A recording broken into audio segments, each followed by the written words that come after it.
Jean-Marc Stenger, bonjour. Bonjour Antoine. Je suis ravi de te recevoir dans le cadre de Surfing Bitcoin 2023 parce que tu es quelqu'un, je pense, que la communauté ne connaît pas obligatoirement. Et pourtant, tu occupes un poste au sein de la Société Générale Forge, donc une filiale du groupe Société Générale. Société dont on entend beaucoup parler dans l'écosystème crypto ces derniers temps. Donc il y a plein de sujets intéressants à aborder. Est-ce que tu peux, dans un premier temps, nous expliquer un petit peu ton parcours, comment tu en es arrivé là et qu'est-ce que tu fais tout simplement actuellement? Oui, effectivement. Alors, bon, comme tu l'indiquais, je m'occupe de la filiale du groupe Société Générale dédiée aux actifs numériques. Donc, c'est une entité qu'on a montée il y a quelques années maintenant, justement pour déployer tout un ensemble de services nouveaux que le groupe entend offrir à ses clients, en particulier institutionnels, autour des actifs numériques au sens large, hein, pas simplement crypto-actifs, crypto-monnaies, mais vraiment actifs numériques au sens large.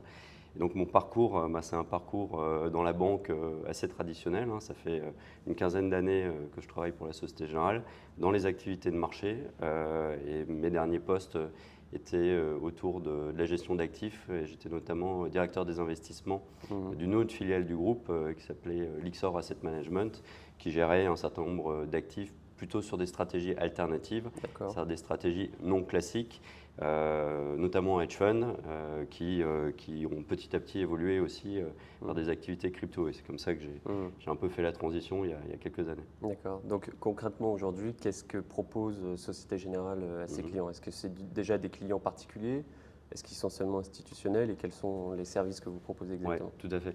Alors aujourd'hui, pour répondre à ta question, on a trois verticales en termes de produits et de services qu'on met en place avec des niveaux de maturité différents sur les trois. Le premier, c'est ce qu'on appelle le marché primaire. On propose à un certain nombre de clients institutionnels du groupe, donc ce sont des sociétés d'investissement, des corporates, de les accompagner dans la structuration et l'émission d'instruments financiers qu'ils peuvent faire. Donc on parle d'obligations, on parle de produits structurés. Ce sont des activités tout à fait classiques de la banque qui sont opérées donc, pour le compte de ses clients corporate depuis de nombreuses années. La spécificité avec Société Générale Forge, c'est qu'on propose d'émettre ces instruments financiers au format token, comme des jetons déployés en Donc particulier. c'est de la tokenisation. C'est de la tokenisation sur des blockchains publiques. Et ça, c'est une activité, c'est vraiment notre activité principale et j'ai envie de dire notre raison d'être première. On pourra évoquer, mais l'idée, c'est vraiment d'amener tous les bénéfices qu'on peut avoir dans le marché de la crypto en termes de rapidité, de fluidité, de capacité à paramétrer, à mettre des choses dans le code des smart contracts et d'améliorer en gros l'instrument lui-même. Donc ça, c'est le premier pilier, marché primaire. Une fois qu'on a émis ces instruments, on bascule sur le deuxième pilier, c'est le marché secondaire. Là, on est plutôt tourné vers les investisseurs, donc des asset managers, des fonds de pension, des fonds d'investissement, et on leur offre des solutions de liquidité sur ces produits. Donc, solutions de liquidité, c'est des solutions de trading, d'achat-vente, ou des solutions de refinancement autour de ces actifs-là. C'est un pilier en particulier sur lequel on travaille. On commence à travailler beaucoup, notamment avec des solutions de DeFi. Là aussi, pour embarquer ce que l'écosystème crypto a pu créer au fil des années sur nos services. Le troisième pilier, qui est à la fois un enabler des deux premiers et une offre en elle-même, c'est la conservation, le custody de security token, puisque là aussi, c'est assez naturel, hein, la conservation des clés, c'est quelque chose d'absolument central et fondamental pour les actifs numériques. Ok, intéressant. Est-ce que vous envisagez de lancer d'autres services? Enfin, je pense par exemple à de l'exchange pour des particuliers, de l'achat-vente.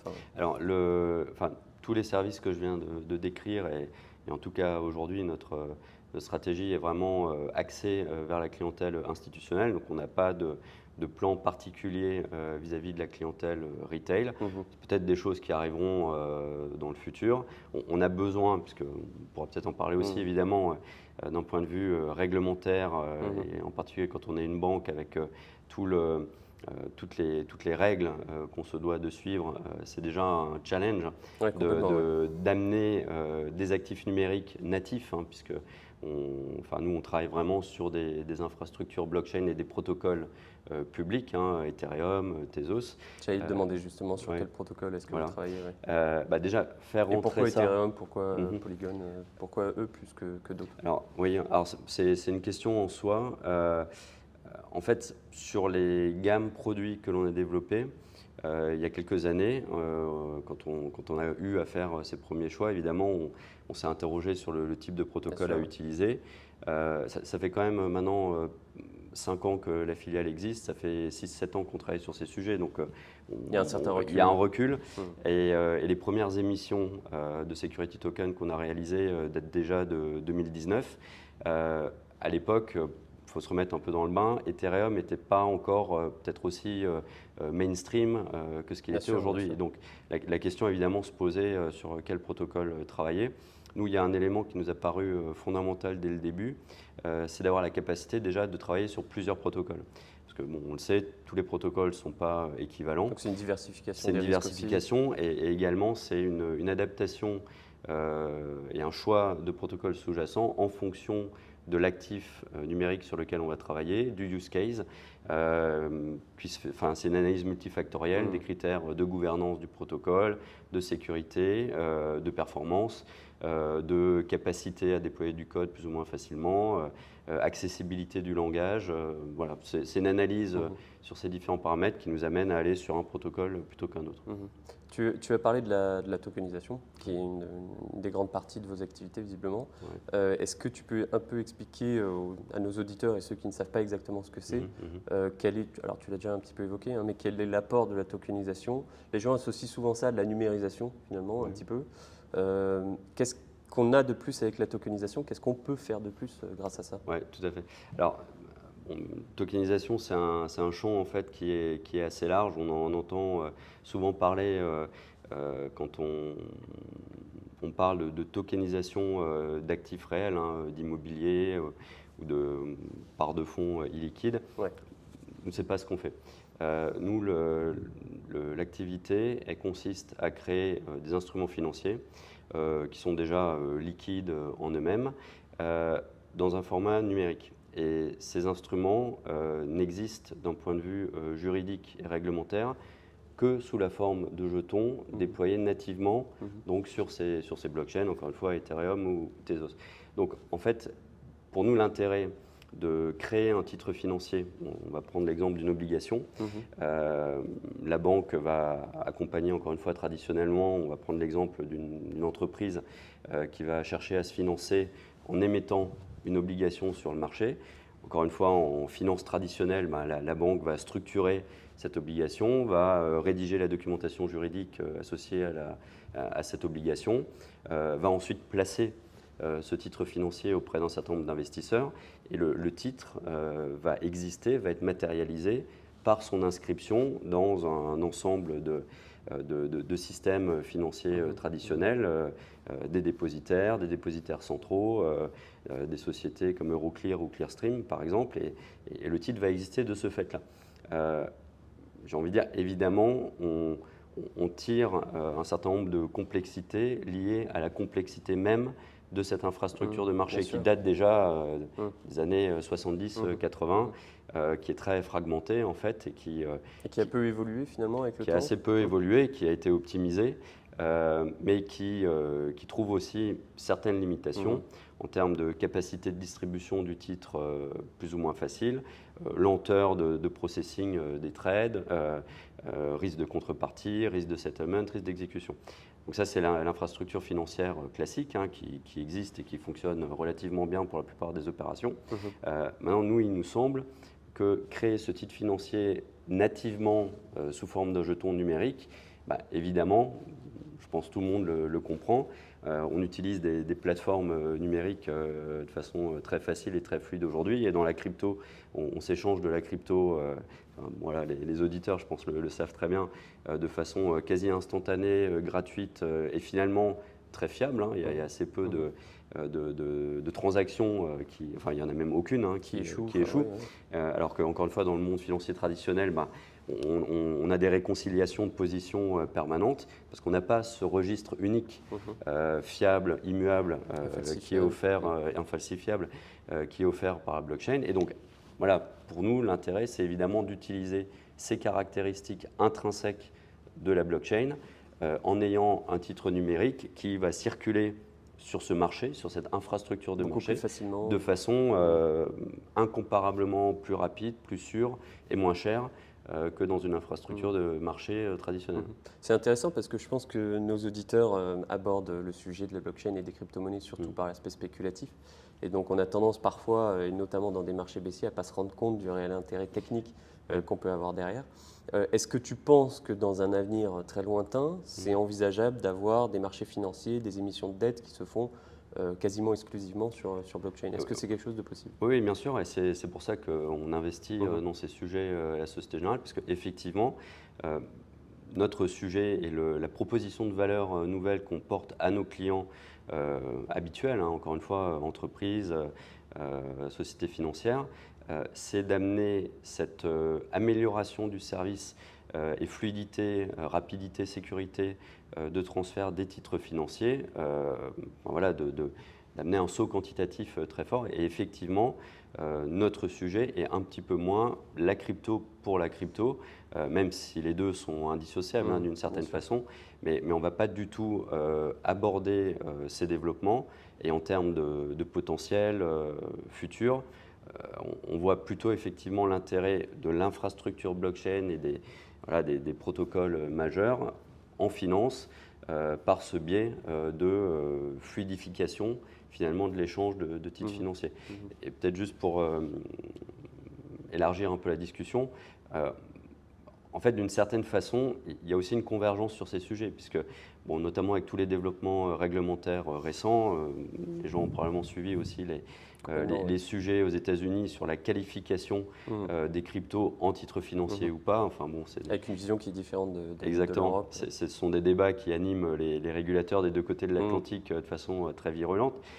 Mais en tout cas, ce qui semble quand même se dessiner, c'est qu'on voit une sorte de convergence entre, d'un côté, un marché des crypto-monnaies traditionnelles tel qu'il a toujours existé, qui se financiarise de plus en plus, parce que de fait, un certain nombre de services qui sont offerts, alors peut-être via des protocoles DeFi ou des exchanges centralisés, hein, on ne va pas rentrer dans ce niveau d'analyse, mais en tout cas, de fait, d'une certaine façon, ce sont des services financiers.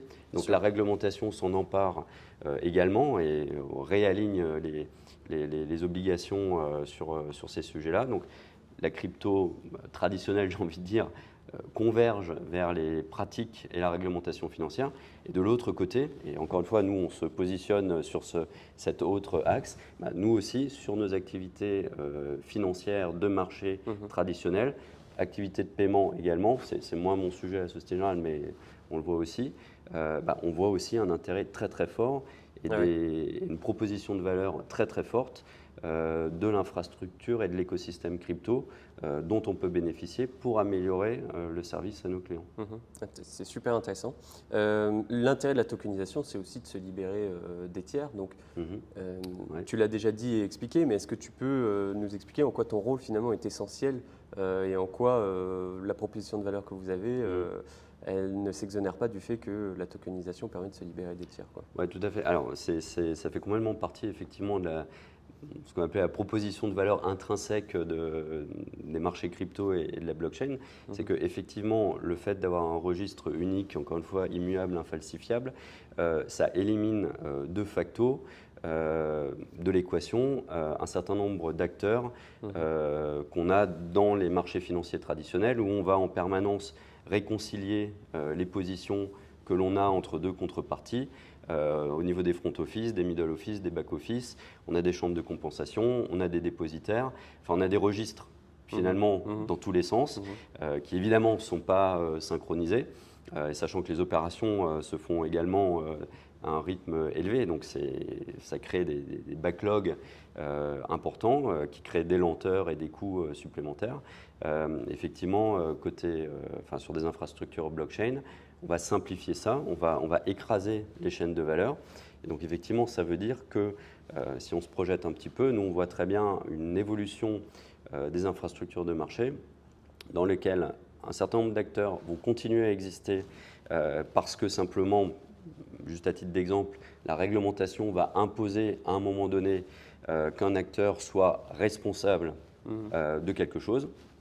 Par exemple, la connaissance du client, le fait qu'il y ait un KYC qui ait été fait à un moment donné sur un investisseur, le fait qu'il y ait une déclaration fiscale qui soit faite, par exemple, mais également, aujourd'hui, dans les marchés financiers traditionnels, quand on prend tout l'écosystème bancaire, vous avez des acteurs qui sont purement opérationnels, j'ai envie de dire, qui vont enrichir de la donnée, qui vont réconcilier de la donnée.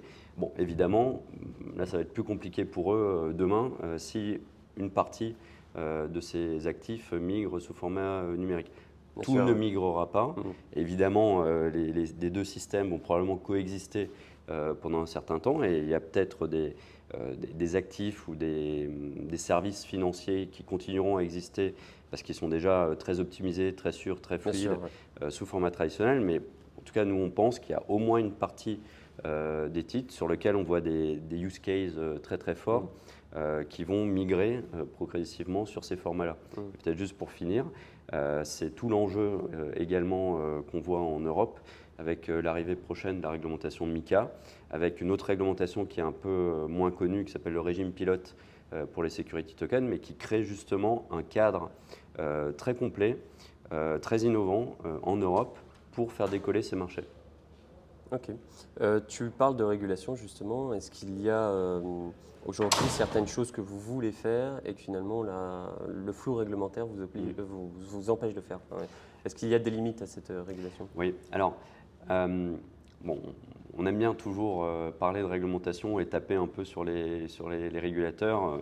Chacun a son avis sur le sujet. Moi, j'ai plutôt tendance à observer ou à constater qu'aujourd'hui, la réglementation, et c'est un peu peut-être bizarre de le dire, mais est presque en avance sur les pratiques industrielles, du moins dans le domaine bancaire. C'est-à-dire que, pour répondre à ta question, nous, ce qui nous a permis de démarrer ces travaux et ces développements à la Société Générale, déjà il y a plusieurs années, notamment dans le cadre français de la loi Pacte, qui a vraiment été la matrice originelle de ces futures réglementations européennes. Voilà, ces cadres nous ont permis de travailler et nous permettent encore aujourd'hui de développer des produits. On est plutôt à essayer déjà d'augmenter les volumes, de scaler ce genre d'opérations dans le cadre des réglementations actuelles. Il y a déjà suffisamment à faire. Maintenant, oui, on peut toujours raffiner tel ou tel élément et il y a plein de sujets, mais ça viendra. Ce qu'on voit également parfois un peu moins, c'est qu'au-delà de la réglementation, les gens connaissent peut-être un peu mieux ou en entendent un peu mieux parler, là où il me semble qu'il y a peut-être plus de travaux encore à réaliser, c'est peut-être sur deux domaines. Je dirais la standardisation des pratiques et des protocoles opérationnels. Donc quand je dis protocole opérationnel, je ne pense pas tellement à la standardisation des smart contracts ou du code. Je pense plutôt, alors pour les gens qui connaissent un peu les marchés financiers, il y a un certain nombre d'organismes comme l'ISDA, l'ICMA, qui normalisent les pratiques et parfois même les contrats entre banques. Et évidemment, lorsque on déploie des activités nouvelles comme ceci, chacun aujourd'hui a un petit peu le tendance à le faire à sa sauce. Donc ça ne favorise pas l'interopérabilité des titres financiers au format blockchain. Je pense qu'amener un peu plus de standardisation sur ces sujets-là, c'est un élément extrêmement important dont on aura besoin pour faire grandir ces activités. Le deuxième élément qui est encore un petit peu compliqué à appréhender pour ces opérations, c'est la traduction des règles RGPD relatives aux données personnelles sur blockchain. C'est un sujet où il y a encore un petit peu de flou. Très intéressant. Écoute, on voit, je pense, sur cet événement Surfing Bitcoin, la présence justement de nombreux acteurs bancaires. Alors, vous êtes évidemment présents, mais il y a aussi la banque de Lubac, N26. Je pense que nos auditeurs sont peut-être surpris de voir l'intérêt des banques pour les crypto-monnaies, parce qu'on a longtemps pensé que ce serait deux mondes qui allaient s'opposer pendant longtemps. Comment tu expliques ce changement finalement quelle dynamique tu vois à l'avenir? Est-ce que tu penses que les acteurs bancaires deviendront les leaders du marché sur les services qui seront proposés devant les acteurs crypto-natifs, entre guillemets? Ouais. Alors, bon, c'est vrai, c'est une réalité, hein. Ce sont deux mondes qui se sont regardés en chien de faïence pendant très très longtemps, hein. Il y a une dimension sociétale qui est née avec les premières blockchains, et en particulier Bitcoin, qui fait qu'il y a eu cet antagonisme pendant très longtemps. Bon, sur les premières années, il faut aussi se rappeler que c'était quand même assez compliqué Bien sûr. à appréhender, hein. Je pense qu'on est tous passés par là. Et encore une fois, il y a quelques années, il n'y avait pas autant Tout d'informations à fait. disponibles et de capacité à comprendre par De soi-même certitude la aussi. crypto. Voilà. Donc évidemment, on a dû passer par cette phase, et nous-mêmes, on l'a fait, de compréhension de quelle était la valeur intrinsèque de ces systèmes et de ces protocoles. Donc évidemment, il y a eu cette phase. Mais je crois que quand même assez rapidement, et bon, je le redis, hein, nous, la Société Générale, ça fait déjà maintenant 6-7 ans qu'on travaille sur ces sujets avec des équipes qui sont staffées à temps plein sur ces sujets. Donc bon, on a quand même un certain recul, on a fait beaucoup d'opérations, beaucoup de tests, beaucoup de pilotes, publics ou pas publics. Ça fait aussi déjà maintenant quelques années qu'on travaille, on n'en a pas parlé, mais c'est une dynamique extrêmement importante avec les banques centrales qui elles-mêmes sont engagées sur le développement de monnaie numérique de Tout banque à fait. centrale.